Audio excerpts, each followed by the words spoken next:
Dear student, आप Gauss theorem के बारे में पढ़ चुके हैं। आज हम लोग गॉस थ्योरम की एप्लीकेशन से इलेक्ट्रिक फील्ड फाइंड करना सीखेंगे। तो कुछ रेगुलर कन्फिग्रेशन है, कुछ रेगुलर बॉडीज़ हैं जो सिमेट्रिकल बॉडीज़ हैं, उन्हीं की वजह से जो इलेक्ट्रिक फील्ड बनेगी जो कि यूनिफॉर्मली चार्ज हैं, उसको हम लोग फाइंड करेंगे। तो पहले से आप गॉस थ्योरम क्या जानते हैं आप समझ लें कि आपने देखा है कि जो phi total flux passing through a closed body, उसकी वैल्यू होती है total charge enclosed upon epsilon naught. ये एनक्लोज चार्ज है किसी क्लोज्ड बॉडी से। इसी को हम दूसरे ढंग से भी लिख सकते हैं, ई dot D S, electric field into small area D S. Either you can right delta S, और इसका समेशन फॉर क्लोज सरफेस, पूरी पैचेज पर small patch delta S area के होंगे, उनका सबका जैसे कोई बॉडी है उस पर कोई एरिया डेल्टा एस है, इससे निकलने वाली इलेक्ट्रिक फील्ड ई है। तो इन दोनों का जो मल्टीप्लिकेशन है वो डॉट प्रोडक्ट यहाँ पर लिया गया है। वो इसी तरह के बहुत से पैचेज होंगे, सबका जो सम होगा वो टोटल फ्लक्स होगा और वो क्यू अपॉन एप्सिलॉन नॉट। तो ये Q कौन सा है? Charge enclose. अगर इसके अंदर बॉडी के अंदर charge Q1 plus Q2 plus Q3 बंद है, तो ये टोटल चार्ज जो Q एनक्लोज का मतलब है total charge Q1 plus Q2 plus Q3। ठीक है, पॉजिटिव नेगेटिव जो भी है सबको टोटल जो सम होगा वो लिखेंगे आप। एक और फॉर्म इसकी हो सकती है इंटीग्रल फॉर्म। इंटीग्रल फॉर्म क्या हो सकती है कि अगर आपने जो यहाँ पे ये पैच लिया है वो बहुत छोटा, एक्सट्रीमली स्मॉल है, तो उसको डी एस से दिखाते हैं, तब जो स्मॉल फ्लक्स होगा ई डॉट डी एस होगा। और टोटल के लिए हम ऐसे इंटीग्रेशन का साइन बनाएंगे, और क्लोज्ड बॉडी है, पूरी बॉडी क्लोज्ड है, तो इसके लिए यहाँ पे एक रिंग शेप ऐसे बना देते हैं। ओके, इसके अराउंड में रिंग बना दी, और ये हो गया total flux passing through the closed surface, और इसकी value Q upon epsilon naught, Q enclosed आप लिख सकते हैं। ठीक है, total charge enclosed upon epsilon not. तो ये आप जानते हैं। अब हम लोग जो पहली इसकी एप्लीकेशन होगी वो सीखेंगे। पहली एप्लीकेशन है कि एक बहुत लंबा वायर है, इनफाइनाइटली लॉन्ग वायर है, जो कि यूनिफॉर्मली चार्ज है, उसकी चार्ज डेंसिटी लैम्डा है, और उस वायर से आर डिस्टेंस पर, जैसे ये कोई वायर है, ये फाइनाइट है लेकिन काफ़ी ऊपर तक गया हो वायर और नीचे भी लॉन्ग स्ट्रेट वायर हो, ठीक है, उसकी वजह से बनने वाली फील्ड। तो हम एक कंसीडर कर लेते हैं कि एक आपके पास इनफाइनाइटली लॉन्ग वायर है जिस पे चार्ज डेंसिटी लैम्डा है, लैम्डा में भी पॉजिटिव, अगर प्लस चार्ज होगा तो पॉजिटिव लैम्डा है, ये ग्रेटर देन ज़ीरो लिखेंगे, और लैम्डा लेस देन ज़ीरो का मतलब है नेगेटिवली चार्ज है। ठीक है, तो ये charge density lambda, charge density का मतलब क्या है कि charge per unit length of the wire. Wire जरूर इनफाइनाइटली लॉन्ग है लेकिन उसकी किसी एल लेंथ के पार्ट पर क्यू चार्ज है। क्यू स्मॉल भी ले सकते हैं, क्यू कैपिटल भी ले सकते हैं। तो ये चार्ज डेंसिटी यहाँ पे डिफाइंड है। अब जैसे इस पर पूरे पर चार्ज स्प्रेड है, मैं इस तरह से शो कर सकता हूँ। थिन वायर है, आप इसको मोटा वायर भी दिखा सकते हैं यहाँ पर डायग्राम के लिए, मतलब डबल लेयर में भी दिखा सकते हैं ऐसे, इस तरह से ये कोई वायर है, और इसकी वजह से कॉन्टिन्यूसली और यूनिफॉर्म चार्ज इस पर स्प्रेड है। ठीक है, इससे यहाँ पर आर डिस्टेंस पर अगर हम कोई पॉइंट लेते हैं पी पॉइंट, तो यहाँ पे कितनी इलेक्ट्रिक फील्ड बनेगी और किस डायरेक्शन बनेगी, इसको जानने के लिए समझ लें कि अगर ऊपर इस मिड पॉइंट को, वो मान लीजिए यहाँ से ऊपर कोई एक्स डिस्टेंस पर आप कोई पार्ट ले लें इसका, ठीक है, डी एक्स लेंथ का, तो इस पर जो चार्ज होगा वो लैम्डा डी एक्स होगा, और इसकी वजह से यहाँ पर जो फील्ड बनेगी वो इस डायरेक्शन में बनेगी, और एट इक्वल डिस्टेंस, जितनी डिस्टेंस ऊपर ले रहे हैं उतनी डिस्टेंस पर यहाँ पे एक एलिमेंट्री चार्ज छोटा सा पार्ट कंसीडर कीजिए, इस पर भी छोटा चार्ज है, इसकी लेंथ अगर डी एक्स है तो इस पर जो चार्ज होगा डी क्यू वो कितना होगा, लैम्डा टाइम्स डी एक्स। अब दोनों इक्वल चार्ज हैं, इसकी वजह से जो फील्ड बनेगी यहाँ पर वो इस डायरेक्शन में बनेगी। इधर जो फील्ड है वो डी, और इधर जो फील्ड है स्मॉल डी, इसकी वजह से दोनों का जो वेक्टर सम होगा वो टोटल फील्ड होगी, वो इस डायरेक्शन में आएगी अगर आप सही से बनाएं। तो टोटल फील्ड जो होगी वो इन दोनों वेक्टर का वेक्टर सम वो इधर की आएगी, perpendicular to the wire, wire के नॉर्मल। इधर आप इसके कंपोनेंट करके भी सोच सकते हैं कि जो कंपोनेंट होगा इधर की ओर, जो कंपोनेंट होगा अगर ये एंगल थीटा है तो ये डी ई कॉस थीटा होगा, और ऊपर की ओर जो कंपोनेंट होगा वो D E sine theta component होगा। इसी तरह से इससे जो फील्ड बन रही है इसके आपने कंपोनेंट कर लिए, ऊपर से जो फील्ड आई थी इसके भी कंपोनेंट करेंगे, तो एक इधर की ओर कंपोनेंट होगा वो भी डी कॉस थीटा, और नीचे की ओर D E sine theta component. अब ये ऊपर और नीचे के कंपोनेंट जो साइन कंपोनेंट हैं वो इक्वल एंड अपोजिट हैं, तो ये कैंसिल हो जाएंगे, ये और ये। तो जो भी फील्ड होगी इसके तो आपने दो पार्ट कर दिए, अब ऊपर और नीचे की ये कैंसिल हो गए, तो टोटल फील्ड की डायरेक्शन क्या रह जाती है, इधर की ओर रह जाती, नॉर्मल टू द वायर। एक चीज़ ये समझनी थी कि डायरेक्शन ऑफ फील्ड। अब ये सिमेट्री क्या होगी कि इस वायर के अराउंड, जैसे ये वायर है इसके अराउंड में अगर हम एक पॉइंट लें, ये आर डिस्टेंस है, आर डिस्टेंस इधर की ओर लें, इधर की ओर लें, सभी जगह इसके अराउंड में electric field normal to the wire होगी। इधर जो फील्ड होगी वो है दिस डायरेक्शन में होगी, ठीक है। तो किसी भी चार्ज वायर से जो फील्ड बनती है उसके परपेंडिकुलर बनती है। अब आपको इस वायर से बनने वाली फील्ड की वैल्यू पता करनी है। मान लीजिए, फिर से आप लिख लेंगे, consider a wire of infinite length, straight wire है, और इसकी जो इस पे जो चार्ज डेंसिटी है वो लैम्डा है। ये डायग्राम हो गया, इस पर चार्ज डेंसिटी लैम्डा है, ठीक है, आप कंसीडर कर लेंगे। और फिर आर डिस्टेंस पर आपको, यहाँ से वायर से आर डिस्टेंस पर आपको यहाँ पर ई पॉइंट पर फील्ड की वैल्यू जाननी है, कितनी है। मान लेते हैं कि वो ई है, ठीक है। तो यहाँ पे फील्ड जानना है तो आप एक गॉसियन सरफेस इमेजिन करेंगे। अब ये गॉसियन सरफेस क्या है, गॉस लॉ को अप्लाई करने के लिए कि इमेजिनरी सरफेस कंसीडर करते हैं जिसको हम गॉसियन सरफेस कहते हैं। गॉसियन सरफेस हम यहाँ पे जो लेंगे, इसको वायर को सिमेट्री मान करके लेंगे, वायर को एक्सिस मान लीजिए, उसके चारों ओर एक सिमेट्री देखेंगे तो सिलेंड्रिकल सिमेट्री आएगी।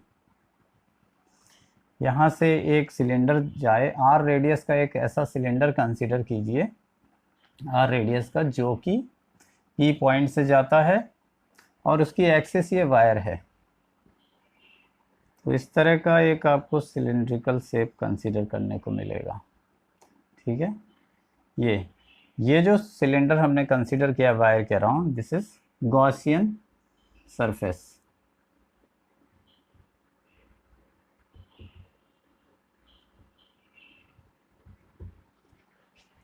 अब इस गॉसियन सरफेस से जो इलेक्ट्रिक फील्ड है, अब इस पॉइंट पे जो इलेक्ट्रिक फील्ड होगी, यहाँ पे सरफेस पर कर्व सरफेस, ये वाली कर्व सरफेस है, ऊपर फ्लैट सरफेस है और नीचे सर्कुलर बट फ्लैट, और ये सर्कुलर है लेकिन समतल है, फ्लैट है, और ये घुमावदार सरफेस है।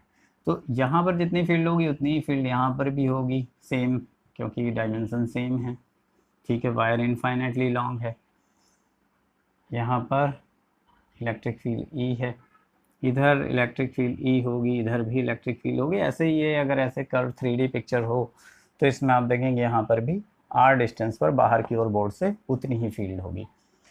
लेकिन यहाँ पर फील्ड की डायरेक्शन क्या होगी, अगर आप यहाँ पे कोई पैच लें तो फील्ड की डायरेक्शन इसमें इधर की ओर है, और सरफेस का जो एरिया है वो ऊपर की ओर है, उसका एरिया वेक्टर ऊपर की ओर होगा, ds वेक्टर ऊपर की ओर होगा, और ये 90 डिग्री यहाँ पर बना रहा होगा। यानी यहाँ E डॉट डी एस, जो फ्लक्स आप निकालते हो E डॉट डी एस, इसकी वैल्यू यहाँ पर कितनी होगी, आपको पता है E और डी एस का प्रोडक्ट कितना होता है, कितना होगा, कॉस यहाँ पे 90 लिखेंगे तो दैट वुड बी 0, ये वैल्यू यहाँ पर 0 आएगी। तो इधर से जाने वाला कोई फ्लक्स नहीं होगा क्योंकि इलेक्ट्रिक फील्ड इधर है पर। इसी तरह से नीचे जो इलेक्ट्रिक फ्लक्स की बात करेंगे, नीचे का एरिया का डायरेक्शन डाउनवर्ड होगा ds, और इधर की ओर जो होगी फील्ड होगी E, whatever be the field. से वायर के पास में फील्ड ज़्यादा होगी कम होगी इस तरह से, लेकिन जो भी होगी वो 90 डिग्री पर होगी। तो यहाँ भी जो ई डॉट डी एस का प्रोडक्ट है वो ज़ीरो होगा। तो कोई भी फ्लक्स नीचे से नहीं जाएगा, ऊपर से नहीं जाएगा, सारी फील्ड परपेंडिकुलर है, तो कर्व सरफेस से ही टोटल फ्लक्स पास होगा। जब टोटल फ्लक्स केवल कर्व सरफेस से ही पास हो रहा है तो यहाँ पर आप देखें, अगर मैं डी एस एरिया लेता हूँ तो इसकी डायरेक्शन इधर ही की ओर है, D S cap normal that way, ठीक है।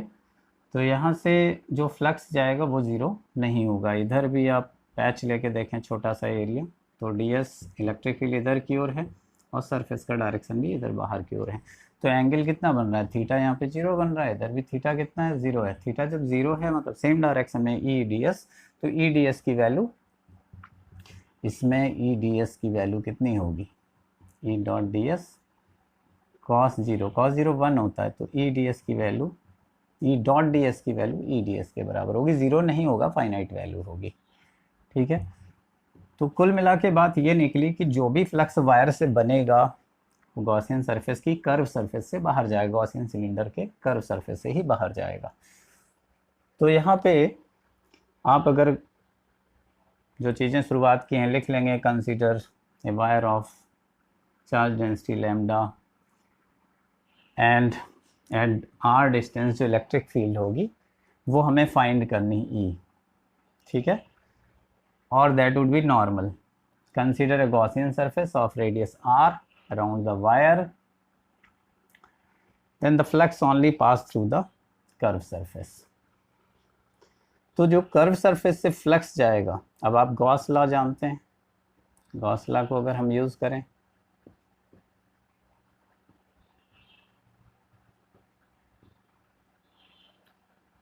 अगर इस सिलेंडर की हाइट आप L मान के चल रहे हो और रेडियस तो आपका इस सिलेंडर का वही है जो इसकी रेडियस है r, तो गॉस लॉ के अकॉर्डिंग क्या होगा आपको मिलेगा, आप जानते हैं जो, आइदर आप लिख सकते हो फाई टोटल या इंटीग्रेशन के फॉर्म में लिख सकते हो ई डॉट डी एस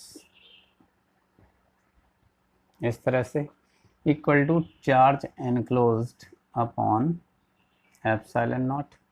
अब कितना चार्ज एनक्लोज्ड है इस वायर से, एक यूनिट यानी पर सेंटीमीटर पर मीटर जो चार्ज है वो लैम्डा है, तो एल लेंथ पे कितना होगा, लैम्डा इंटू एल।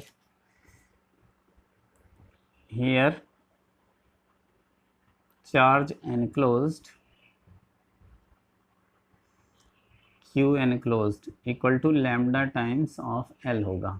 कितनी दूर का चार्ज, यहाँ से लेकर यहाँ तक की ये लेंथ L है, तो इसमें जो चार्ज होगा वो लैम्डा टाइम्स ऑफ L होगा। तो यहाँ पर हम इसको पुट कर दें तो हमें क्या मिलेगा, total electric flux E dot D S, इस तरह से लिखा हुआ है क्योंकि E फाइंड करना है इसलिए इसी फॉर्म में लिख लेंगे, या समेशन लगा के भी आप लिख सकते हैं, ये होगा lambda L upon epsilon naught. अब टोटल फ्लक्स पूरी ये कर्व सरफेस के लिए नहीं है, बल्कि ये ऊपर के एंड, फर्स्ट एंड, ये सरफेस, ये वाली सरफेस, सेकंड फ्लैट सरफेस और ये थर्ड सरफेस, ये तीनों उसमें शामिल हैं। तो जो फर्स्ट सरफेस है इसको हम अगर ब्रेक कर दें तीन पार्ट में, तो फर्स्ट सरफेस के लिए जो इलेक्ट्रिक फ्लक्स है ई डॉट डी एस है, तीन पार्ट में इसको ब्रेक, सेकेंड सरफेस के लिए भी ई डॉट डी एस है और थर्ड सरफेस के लिए भी ई डॉट डी एस है, equal to lambda L upon epsilon naught. अब ये वाला टर्म तो जीरो होगा, मैंने दिखाया था कि 90 डिग्री है ई और डी एस के बीच में for this circular surface, top surface और बॉटम पर, दोनों पर, और ये भी जीरो होगा। क्यों जीरो होगा, because in both the cases E dot D S दिया, E is perpendicular to D S vector, vector form में परपेंडिकुलर आपको दिख रहा है। Electric vector 90 degree. ठीक है, तो in both cases dot product 0 है। केवल ये बचता है जो कि कर्व सरफेस पर है। तो एनसीईआरटी की बुक में इसको डायरेक्ट लिख दिया गया है, electric field because electric field at every point is constant it will come out. तो इसको मैं हटा देता हूँ, this will give you this result, curve surface पर ही इंटीग्रेशन होगा। एंड नाउ अगेन अगर आप इसको फिर से लिखते हैं तो व्हाट विल यू गेट, मैं ऊपर से लिखता हूँ। इसका मतलब ये है कि since E is constant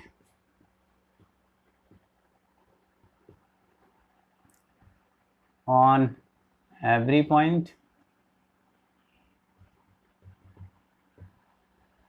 at curve surface, r distance है, तो क्या होगा, this will give you, E constant रहेगा और इंटीग्रेशन हो जाएगा ds पोर्शन का। तो वेक्टर मैं हटा देता हूँ बिकॉज यहाँ पर थीटा जो है वो 0 डिग्री है, तो E D S equal to, यहाँ पे इसकी value you can write it here, directly लिख लीजिए या इधर वन टाइम आप ऐसे लिख लीजिए, E D S equal to lambda L upon epsilon naught. E constant है, ई को बाहर करेंगे, डी एस होगा lambda L upon epsilon naught. अब डी एस कौन सा लेना है, कर्व सरफेस का, ओनली कर्व सरफेस का। तो ये मिलेगा E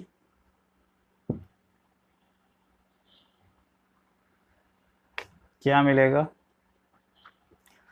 इसकी हाइट कितनी है, L है और रेडियस R है, तो पूरे इसका एरिया कितना हो जाएगा 2 pi R L. Without calculus applying आप निकाल सकते हो 2 pi R L surface area of the cylinder. ये L और L दोनों साइड हैं, कैंसिल हो जाएंगे, आपको मिलेगा E इंटू सॉरी क्या हो जाएगा आपका, E की वैल्यू फाइंड हो जाएगी, E equals to lambda upon 2 pi R epsilon naught. अब यहाँ पे इस फॉर्म में लिखा हुआ है, आप इसको थोड़ा सा चेंज भी कर सकते हो, लैम्डा इस तरह से लिखोगे 2 पाई एप्सिलॉन पहले लिख लो upon R, 1/4 pi epsilon naught की वैल्यू आप जानते हैं, तो आप इसको 4 में बदल सकते हो, तो यहाँ पे 2 दिखाई देगा, अदरवाइज लैम्डा अपॉन आर ये आपका फॉर्मूला बन जाएगा। What will be electric field, electric field equals to lambda upon 2 pi epsilon naught R. Numerical के लिए आप यहाँ चाहें तो 2 बढ़ा सकते हैं, तब यहाँ 4 कर लेंगे, and you can write 2 lambda upon 4 pi epsilon naught r।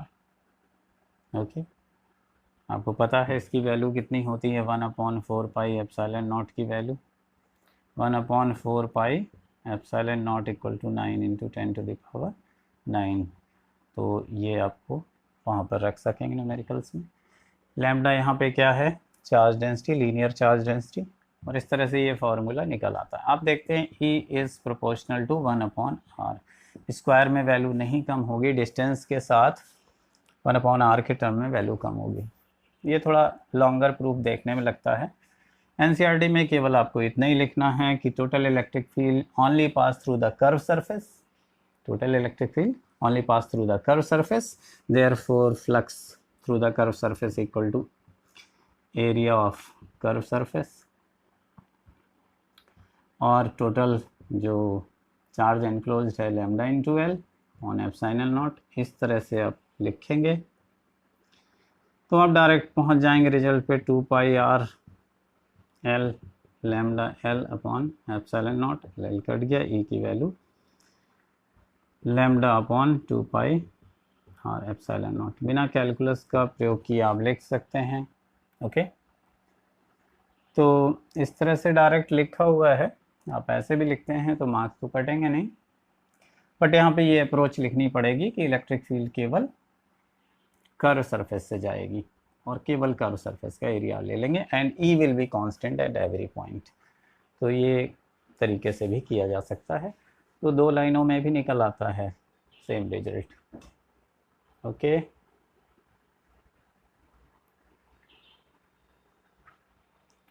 Next जो हमारा टॉपिक है वो होता है कि एक इनफाइनाइटली लॉन्ग प्लेन सीट है। एक प्लेन सीट है, इनफाइनाइटली लॉन्ग है और यूनिफॉर्मली चार्ज्ड है, उसकी वजह से इलेक्ट्रिक फील्ड कैसे बनती है। तो यहाँ पर जैसे आप एक सीट कंसीडर कर लें, 3D बनाने की कोशिश इस तरह से, और इस पर जो चार्ज डेंसिटी है वो सिग्मा है। सिग्मा मतलब अगर टोटल चार्ज Q है और इसका एरिया S है या A है, उससे पूरा डिवाइड किया हुआ है, तो ये चार्ज डेंसिटी है, सरफेस चार्ज डेंसिटी। ठीक है, इसको लिखने की ज़रूरत नहीं है, आप पहले से जानते हो। इसमें पूरे पे चार्ज स्प्रेड है uniformly, not a point charge. पूरे पे चार्जेस यूनिफॉर्मली स्प्रेड हैं, पर हम प्लस साइन कहीं कहीं बना रहे हैं इस तरह से। पूरी सीट थिन सीट है, पतली सीट, कोई थिकनेस नहीं, थिकनेस 0 एज्यूम करके। तो इसके दोनों साइड ये जो चार्ज है इधर भी इलेक्ट्रिक फील्ड भी बनाएगा और इधर भी, और बहुत बड़ी सीट है इनफाइनाइटली लॉन्ग डिस्टेंस के मुकाबले। तो आप यहाँ पे कोई सीट के बाहर पॉइंट यहाँ पे लिया हुआ है, इस पॉइंट पे इलेक्ट्रिक फील्ड हम चाहते हैं कितनी है पता करना है। लेट हियर P1 पॉइंट मान लीजिए, दूसरी साइड भी एक पॉइंट होगा, इसी सीट के इस साइड है, तो इस साइड भी कोई पॉइंट P2 होगा, उस पर भी हमें फील्ड पॉइंट करनी है। तो अगर 3D पिक्चर समझें तो ये पीछे का फेस उसके सामने का पॉइंट है, ये आगे के फेस के सामने पॉइंट है। तो यहाँ से जाने वाली इलेक्ट्रिक फील्ड अगर E है, अब हमें फील्ड पता करनी है, तो फील्ड नॉर्मल होगी सरफेस की, और जितनी इधर होगी r डिस्टेंस पे उतनी ही इधर भी होगी r डिस्टेंस पर सेम फील्ड। अगर दूर लग रहा है तो अब इसको पास में कर ली, इधर इलेक्ट्रिक फील्ड, इधर बाहर की ओर इधर। तो यहाँ पे आप फिर से एक गॉसियन सिलेंडर आप कंसीडर करेंगे, गॉसियन सिलेंडर कंसीडर करके फाइंड करेंगे। तो आप शुरुआत के स्टेटमेंट लिख लेते हैं, ठीक है, और फिर लिखते हैं कंसीडर ए गॉसियन सरफेस। तो दैट में भी ये आप उसको चौकोर मुँह वाला यानी कि रेक्टेंगुलर शेप में ले सकते हैं, या फिर सिलिंड्रिकल शेप में ले सकते हैं। एक सिलिंडरिकल हॉरिजॉन्टल सिलेंडर इस तरह से सीट को पेनिट्रेट करता हुआ लेंगे, जो यहाँ पर इसको काटता हुआ दूसरी साइड थोड़ा सा निकल के आया इस पॉइंट तक, इस तरह से, इस तरह से। तो इसके माउथ का एरिया फ्लैट है, ठीक है, सर्कुलर, बट अब इसका एरिया कुछ भी ले सकते हैं, ए ले सकते हैं एरिया, और हाइट लेने की कोई ख़ास ज़रूरत नहीं है। तो ये इसमें भी इधर आप एरिया इधर भी ए ले सकते हैं, टोटल एरिया। अगर हम शॉर्ट में करना चाहते हैं डी ए या डी एस लेने की ज़रूरत नहीं भी है। तो देखिए इलेक्ट्रिक फील्ड केवल इससे नॉर्मल इधर से निकलेगी इलेक्ट्रिक फील्ड, और इधर इलेक्ट्रिक फील्ड इस माउथ से इधर इसके इस फेस से निकलेगी। तो ये फर्स्ट फेस, या इसको आप फर्स्ट ले लीजिए, ये सरफेस है, ये सेकंड सरफेस है, और थर्ड सरफेस ये कर्व सरफेस है, 3 पार्ट में। तो इलेक्ट्रिक फ्लक्स इसमें किधर से निकलेगा, केवल कंसीडर ए गॉसियन सिलेंडर और Gaussian pill box, rectangular pill box, जैसा कि एनसीईआरटी बुक में है वैसा ले सकते हैं। तो total flux only pass through the flux only pass through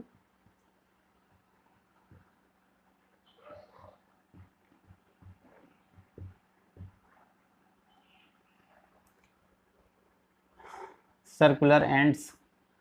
in this case मैं केवल एंड्स लिख देता हूँ, that may be rectangular of Gaussian surface,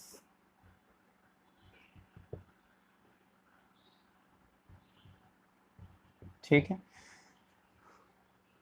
no flux pass through curve surface, in my case it is curved surface,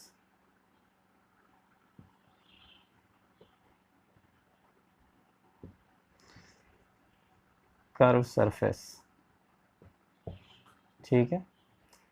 तो total flux कितना जाएगा, एक तो इस फेस से जाएगा, बाहर निकलना आउट गोइंग, तो प्लस है, ये भी एरिया ए लिया है हमने इसका, तो E इंटू ए। दूसरे फेस से कितना जाएगा, E इंटू ए। तीसरा फेस जो कर्व सरफेस है उससे 0 जाएगा। और टोटल फ्लक्स कितना होता है यूजिंग गॉस थ्योरम, आप गॉस थ्योरम से निकाल लेंगे। फाई टोटल की जो वैल्यू होती है वो charge enclosed upon epsilon not होती है। तो इस सिलेंडर ने कितना चार्ज एनक्लोज किया, केवल ये हिस्सा जो यहाँ पतली सी एक फिल्म होगी उस पर जो पॉजिटिव चार्ज है वो कितना होगा। इस सरफेस का एरिया कितना है, जितना माउथ का एरिया यहाँ पर है ऊपर वाले टॉप एंड का इधर का, तो ए एरिया है, तो ए एरिया में कितना होगा, per unit area sigma charge है तो ए एरिया पे कितना होगा, सिग्मा इंटू ए। ठीक है, इकाई क्षेत्रफल पर चार्ज सिग्मा है तो 2 इकाई पे डबल, 3 पे ट्रिपल, और इस तरह से ए एरिया पर सिग्मा इंटू ए, ये एप्सिलॉन नॉट है। चार्ज एनक्लोज्ड सेपरेटली आप लिख भी सकते हैं, चार्ज एनक्लोज्ड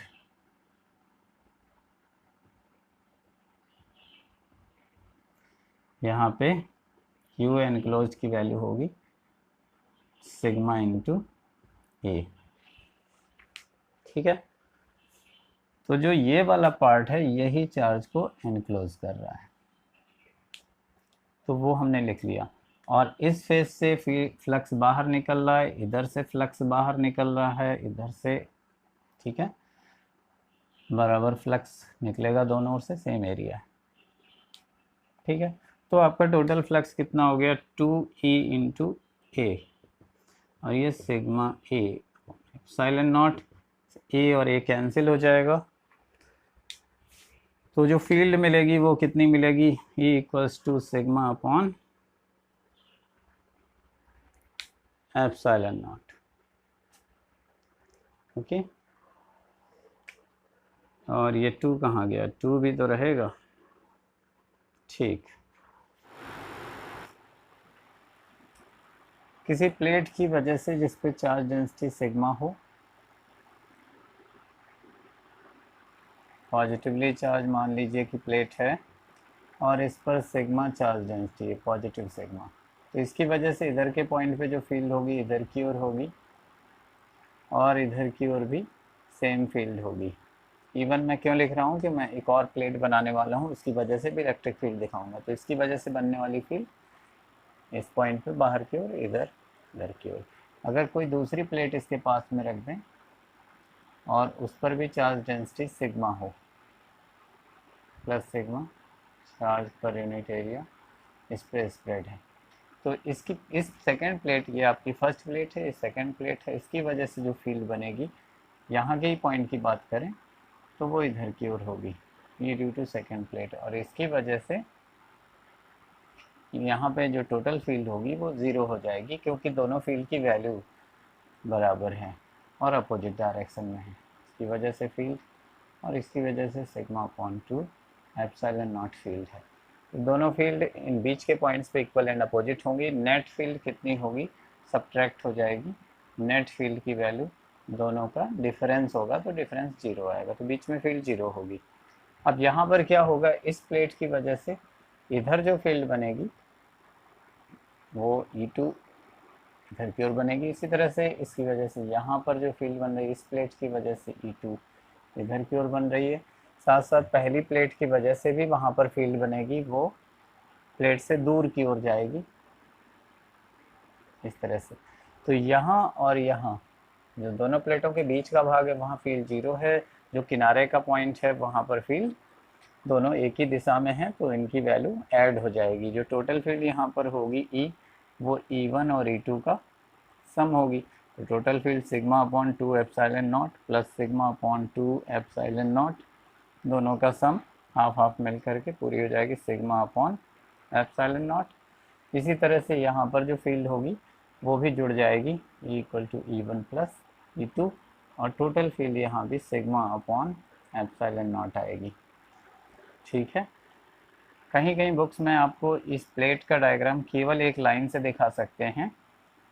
ठीक है, दूसरी प्लेट का डायग्राम भी केवल एक लाइन से, क्योंकि सामने से देखने पर प्लेट थिन प्लेट है तो एक लाइन की तरह ही दिखेगी आपको।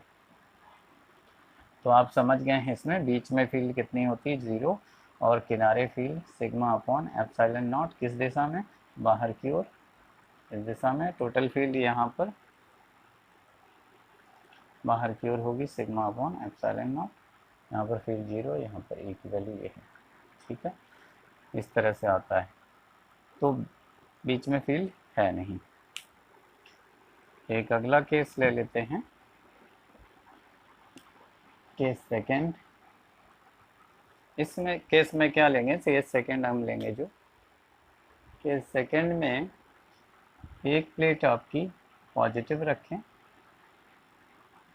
अगर आप 2D में बनाते हैं तो ऐसे सीधे लाइन प्लेट रहेगी, लेकिन अगर आप 3D पिक्चर बनाएंगे तो इस तरह से इसको इस तरह कर देते हैं। पॉजिटिवली चार्ज सीट है, ठीक है, पूरी सीट पे positive charge, sigma charge density. पास में एक दूसरी प्लेट रख लेते हैं, वो आपकी नेगेटिव चार्ज की प्लेट है, माइनस चार्ज है इस प्लेट पे, माइनस सिग्मा चार्ज डेंसिटी। तो इस प्लेट की वजह से इधर जो फील्ड होगी, पहली प्लेट की वजह से इवन इधर होगी, यहाँ पर जो होगी वो बाहर की ओर E2 फील्ड होगी। यहाँ पे जो फील्ड होगी पहली प्लेट की वजह से इधर की ओर होगी E1। डिस्टेंस पर डिपेंड नहीं करती है प्लेट से बनने वाली फील्ड, और इसीलिए सभी जगह वैल्यू बराबर है। ये पहली प्लेट से जो बनेगी E1 ही लिखना चाहिए।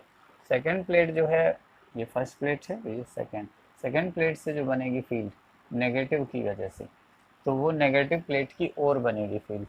तो यहाँ पे जो फील्ड इसी पॉइंट की बात करें इधर की डायरेक्शन में होगी E2, और यहाँ पर जो फील्ड होगी नेगेटिव प्लेट की ओर इधर की ओर होगी E2, और यहाँ पर जो फील्ड बनेगी नेगेटिव की ओर ऐसे होगी E2।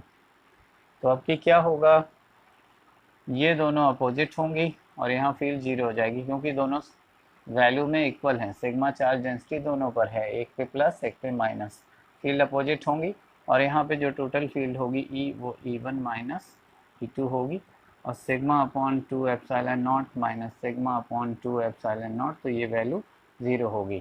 तो इधर के पॉइंट पे जो फील्ड होगी वो ज़ीरो होगी बाहर के पॉइंट्स पे। इसी तरह से यहाँ पर जो फील्ड होगी वो भी ज़ीरो होगी अपोजिट होने की वजह से, ठीक है। और बीच में फील्ड जुड़ करके सिग्मा अपॉन टोटल फील्ड है E equals to E1 plus E2 होगी, और दोनों की वैल्यू बराबर है, तो ये सिग्मा अपॉन एप्सिलॉन नॉट जुड़ने के बाद हो जाएगी, ठीक है। तो क्या निकल के आया कि अगर हम देखते हैं प्लेटों के बीच की फील्ड, इस प्लेट को पॉजिटिव प्लस सिग्मा इस पे चार्ज डेंसिटी है, दूसरी प्लेट पे माइनस सिग्मा चार्ज डेंसिटी है, तो बीच में फील्ड जीरो नहीं है। यहाँ पर फील्ड की value sigma upon epsilon naught है, जबकि यहाँ पर फील्ड की वैल्यू ज़ीरो, और इधर फील्ड की वैल्यू, यहाँ के प्रत्येक बिंदु पर फील्ड की वैल्यू ज़ीरो, इधर भी ज़ीरो, बीच में ज़ीरो नहीं होगी। फील्ड डिस्टेंस पे डिपेंड नहीं कर रही है, तो यूनिफॉर्म फील्ड होती है।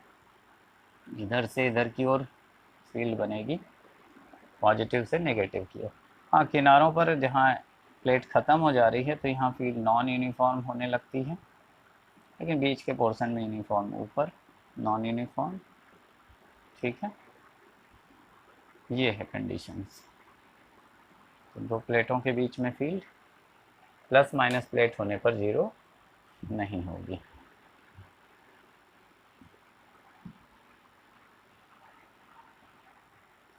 इसी तरह से कोई अगर मेटल का सीट लेते हैं आप, तो उसके अंदर फील्ड क्यों जीरो होगी। जैसे प्लस प्लेट ये थी आपकी, दूसरी भी प्लस प्लेट थी, तो इसके बीच में फील्ड क्या थी, ज़ीरो थी, पहले केस में जैसा था।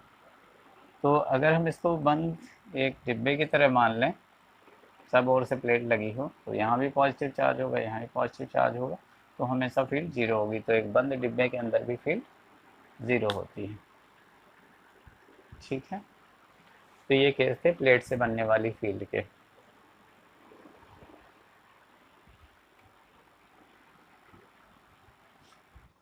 इलेक्ट्रिक फील्ड ड्यू टू, तो तीसरा आपका एप्लीकेशन है electric field due to a charge uniformly charged spherical cell.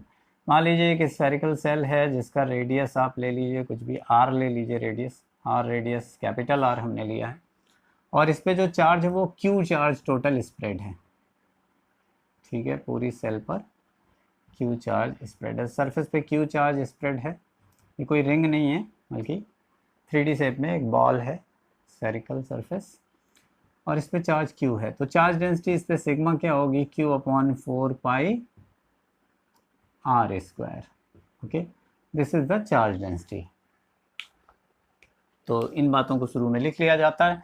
फिर आप यहाँ पे समझेंगे कि मान लीजिए इस स्फीयर की वजह से एक तो आउटर पॉइंट यहाँ पर P1 होगा, यहाँ पर आप फील्ड निकाल सकते हैं। एक पॉइंट यहाँ पे हो सकता है P2 on the surface, just over the surface, और एक इंटीरियर ऑफ द यहाँ पर P3 पॉइंट। 3 जगह पे आप निकाल सकते हो चार्ज स्फेरिकल शेल की वजह से बनने वाली फील्ड। तो जो भी फील्ड बन रही है उसको हम पहले एक्सटीरियर पॉइंट पे देखते हैं, आउटर पॉइंट पे, eight outside point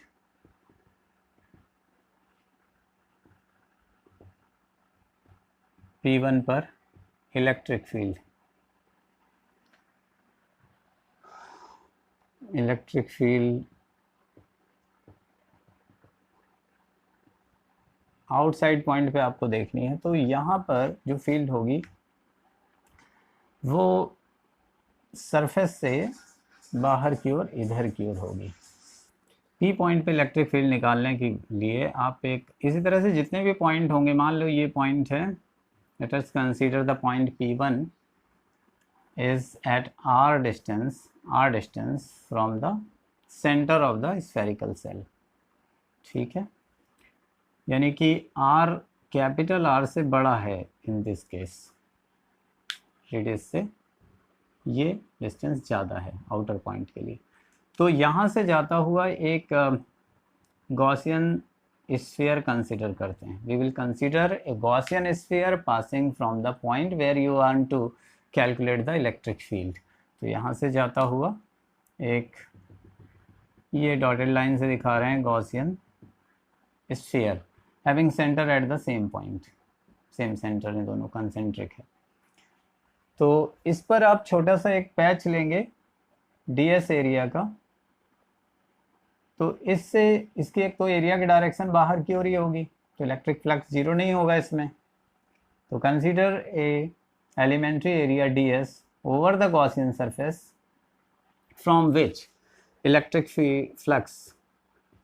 flux from elementary area कितना होगा, वहाँ से जाने वाला फ्लक्स, वहाँ से जाने वाला फ्लक्स छोटा सा फ्लक्स डी फाई से आप डेल्टा फाई भी लिख सकते हैं, ई डी एस, अगर आप डॉट में लिखेंगे वेक्टर में, लेकिन वो ई डी एस के बराबर ही आएगा, या ई डेल्टा एस, जैसा आप लिखना चाहें इस तरह से होगा। तो टोटल फ्लक्स कितना होगा फ्रॉम पूरी गॉसियन सरफेस पे, ऐसे बहुत सारे पैच आप ले लेंगे और उन सबसे जाने वाला फ्लक्स आप निकालेंगे। तो टोटल फ्लक्स का फॉर्मूला गॉसियन सरफेस में हम अप्लाई कर देंगे, गॉस लॉ तो होता ही है, टोटल फ्लक्स। अभी चार्ज एनक्लोज्ड की बात कितना कर लेते हैं, चार्ज एनक्लोज्ड, तो अभी चार्ज एनक्लोज्ड कितना हुआ, चार्ज एनक्लोज्ड पूरा का पूरा स्फीयर अंदर है, क्यू एनक्लोज्ड कितना है, तो इस डॉटेड लाइन से कितना चार्ज एनक्लोज्ड है, पूरा का पूरा Q charge over the spherical surface. तो यूजिंग गॉस थ्योरम क्या मिलेगा आपको,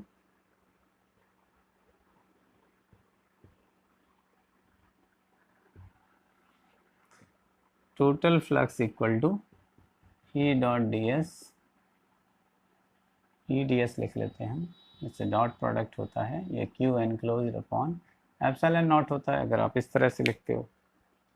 आप डायरेक्टली भी इसी पॉइंट पे सीधे आ सकते हो, गॉस थ्योरम से यहाँ से स्टार्ट कर सकते हैं इसको।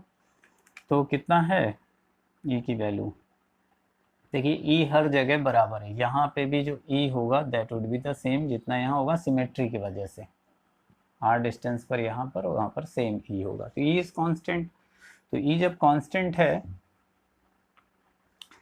तो आप क्या लिखेंगे, ई तो कांस्टेंट है,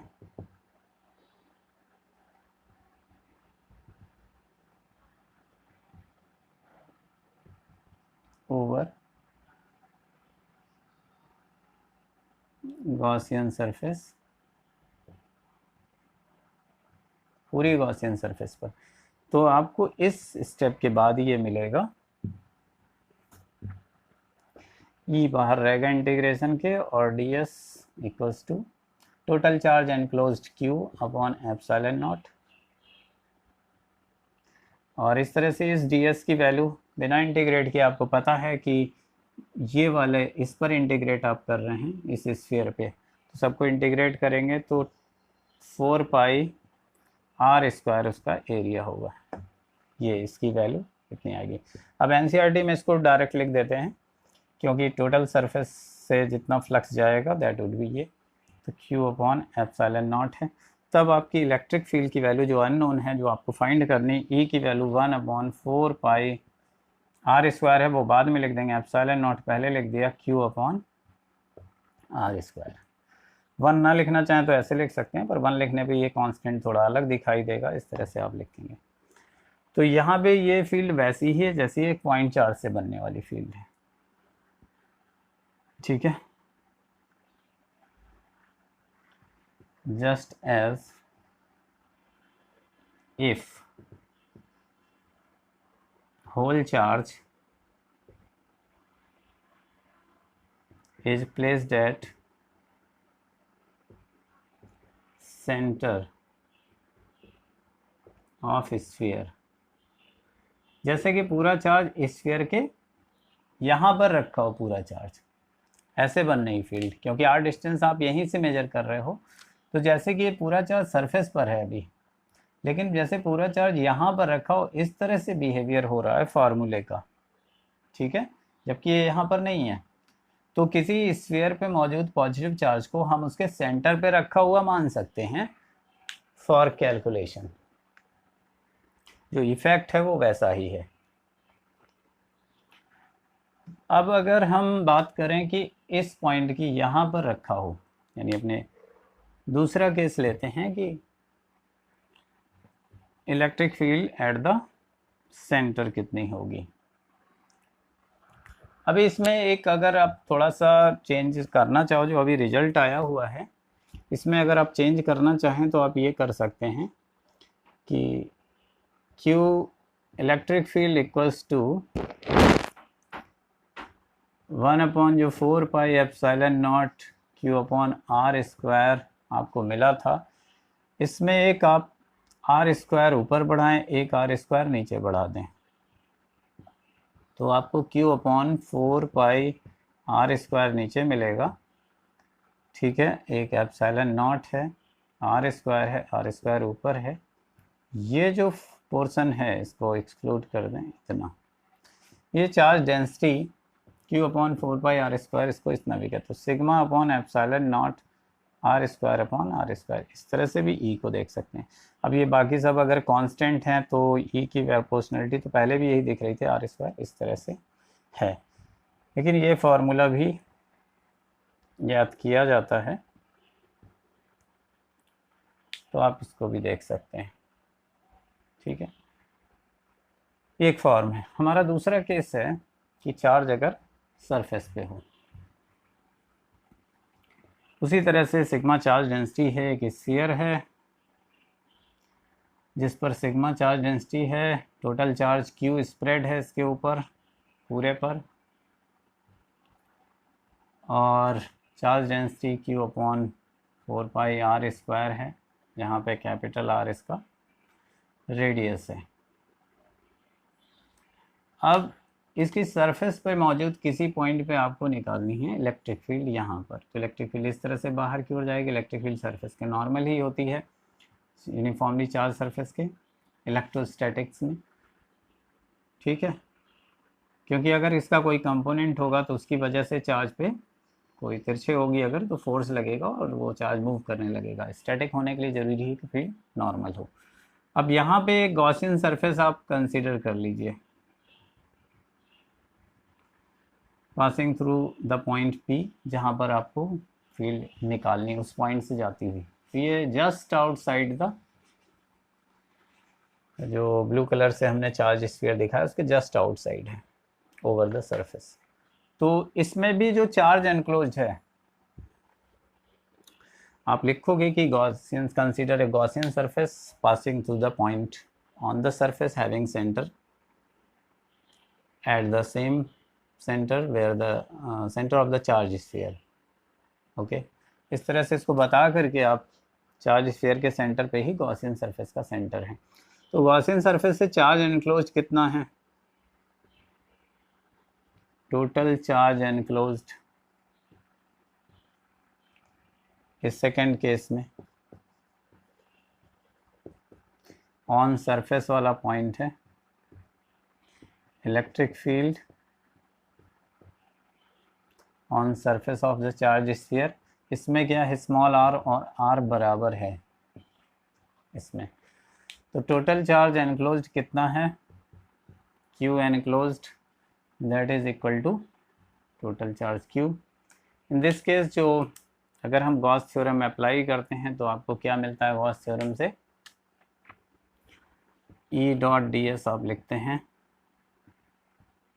equals to Q upon epsilon naught. Total charge enclosed की जगह क्यू लिख दिया है, डॉट प्रोडक्ट आप हटा देंगे फिर, क्योंकि सेम डायरेक्शन है यहाँ पर फील्ड की डायरेक्शन और एरिया वेक्टर सेम डायरेक्शन में है, तो ई डॉट डी एस की वैल्यू इस तरह से।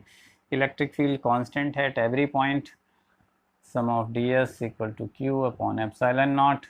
इसकी वैल्यू कितनी होगी?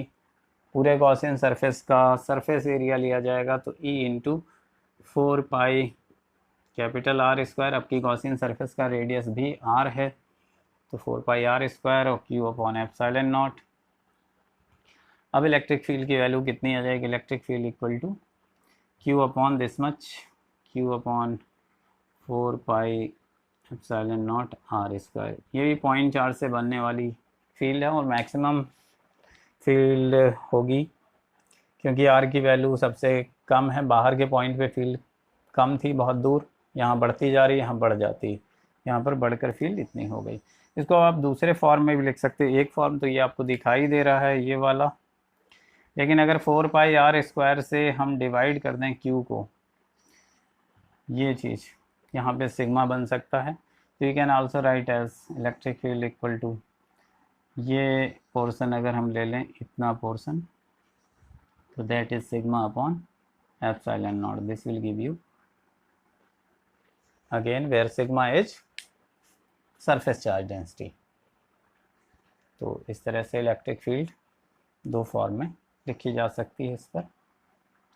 ओके, तीसरी जो कंडीशन है इंटीरियर पॉइंट, तो वो बहुत सिंपल है। अगर कोई पॉइंट स्फीयर के अंदर है, चार्ज स्फीयर है, चार्ज स्फीयर के अंदर का कोई पॉइंट यहाँ पर है और यहाँ से हमें जानना है इस पॉइंट पर ये स्मॉल आर डिस्टेंस पर कोई पॉइंट है, इंटीरियर पॉइंट। तो थर्ड केस जो इसका है, फील्ड एट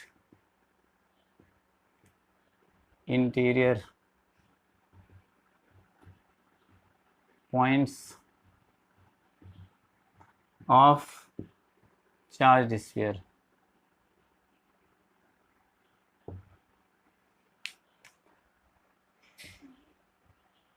ठीक है, चार्ज स्फीयर पे इंटीरियर पॉइंट पे।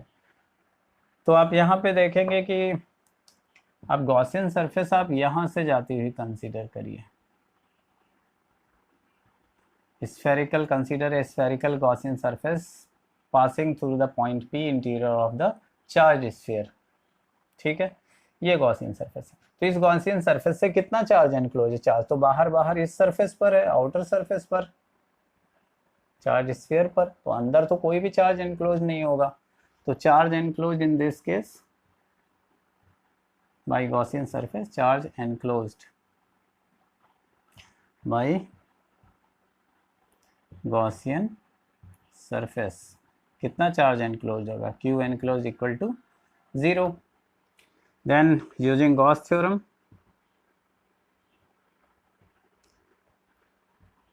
आप चाहे समेशन के फॉर्म में लिखिए चाहे इंटीग्रेशन, आपकी मर्जी है। तो ई डॉट डी एस और close surface equals to Q epsilon naught upon Q upon epsilon naught. Q enclose कितना इन दिस केस 0 होगा, तो that will give you 0। E अगर कांस्टेंट है भी, whatever be the value, E तो ये पूरा टर्म जीरो, एरिया जीरो हो नहीं सकता। तो this is giving you that electric field is zero. Okay, area can not be zero, ds can not be zero, तो मल्टीप्लायर में, इसमें मल्टीप्लिकेशन में ही ज़ीरो होगा। ओके, तो अंदर इलेक्ट्रिक फील्ड हमेशा ज़ीरो होती है किसी पॉइंट, इस पॉइंट पर, इस पॉइंट पर, किसी भी पॉइंट पर, कोई भी पॉइंट अंदर का लेंगे वहाँ फील्ड ज़ीरो होगी। तो इससे क्या कंक्लूजन निकला कि किसी भी स्फीयर के अंदर, चार्ज स्फीयर के, कोई चार्ज स्फीयर है तो उसके सरफेस पर ही चार्ज होता है। मेटल स्फीयर अगर है, सॉलिड भी हो, मेटल का है तो चार्ज उसके सरफेस पे है, और शेल है तो भी, वो प्लास्टिक का भी हो तो भी उसके शीट पर ऊपर ही ऊपर चार्ज होगा। तो ये चार्ज स्फीयर, अंदर फील्ड हर पॉइंट पर ज़ीरो होगी। बाहर के यहाँ पर जो फील्ड होगी ये 1/4πε0 Q upon capital R square होगी, ये R डिस्टेंस पर। और अगर कोई स्मॉल r डिस्टेंस पर फील्ड लें तो 1/4πε0 जैसे 0.4 से बनती Q अपॉन R स्क्वायर होगी। इसकी वैल्यू आपने लिखी थी सिग्मा अपॉन एप्सिलॉन नॉट भी आ सकती है, क्योंकि 4πr स्क्वायर से सिग्मा बन जाएगा यहाँ पे। तो इलेक्ट्रिक फील्ड यहाँ पर किसी भी मेटल स्फीयर की बॉडी पर, सरफेस पर, sigma upon epsilon not either this way, दूर। तो दूर जाने पे कम होती जा रही है फील्ड। अगर हम ग्राफिकली इसको शो करें तो इस तरह से दिखा सकते हैं कि अंदर इलेक्ट्रिक फील्ड लगातार ज़ीरो है। इस पर अगर हम डिस्टेंस दिखाएं और इस पर हम फील्ड की वैल्यू दिखाएं इस एक्सिस पर, तो आप क्या देखते हैं कि फील्ड की वैल्यू ज़ीरो, यहाँ पे ग्राफ नीचे ज़ीरो पर ही रहेगा, ज़ीरो फील्ड। और कहाँ तक ज़ीरो है? जहाँ तक उसका रेडियस चला गया, रेडियस r, यहाँ तक फील्ड अंदर ज़ीरो है। इधर भी ज़ीरो है। अगर मैं इस तरह से ले रहा हूँ, इसके सेंटर के हिसाब से ही लूँ ग्राफ को, इसको जस्ट नीचे इसीलिए बना दिया है, तो यहाँ तक फील्ड ज़ीरो है। लेकिन जस्ट इस पॉइंट को क्रॉस करते ही अब्रप्टली फील्ड मैक्स हो जाएगी, और मैक्स होकर के 1/r स्क्वायर के टर्म में फिर से डिक्रीज होगी। ग्राफ ये ऐसे चला जाएगा। तो इस तरह से ये फील्ड का ग्राफ इस तरह से है। सडनली यहाँ पे डिसकंटिन्यूटी है, ठीक है। ग्राफ यहाँ तक जाता है, इसके बाद मैक्स, फिर मिनिमम, ठीक है। इलेक्ट्रिक फील्ड यहाँ ज़ीरो, यहाँ मैक्स, और फिर डिक्रीजिंग। डिक्रीज किस सेंस में हो रही है? 1/r स्क्वायर के सेंस में। पॉइंट चार्ज से ऐसा नहीं होता है, लेकिन बाहर की ओर इसका बिहेवियर पॉइंट चार्ज की तरह ही है। तो ये तो गॉस लॉ की कुछ एप्लीकेशंस हैं जिनको आपने उम्मीद है सीख लिया होगा। तो मिलते हैं अपने अगले लेक्चर में।